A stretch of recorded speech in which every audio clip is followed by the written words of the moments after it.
Vengono perpetrati furti contemporaneamente, più o meno sempre intorno alle 20 di sera, in più case, quindi diventa un fenomeno non solo chiaramente di pericolo, di paura, ma davvero incontenibile. Furti, furti e ancora furti nei comuni dell'Alta Padovana. La situazione, secondo le parole degli stessi sindaci, è drammatica.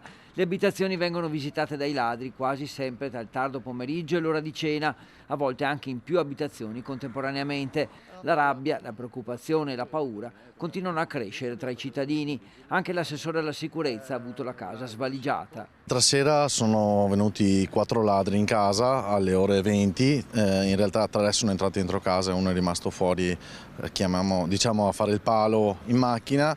Sono rimasti all'incirca 20 minuti, fortunatamente non hanno portato via grossi oggetti di valore o quant'altro. Il rammarico più grande è appunto vedere nel viso dei miei figli la paura. Pensate che solo ieri sera abbiamo avuto nella stessa fascia oraria ben 6 furti tentati, di cui 2 purtroppo anche riusciti.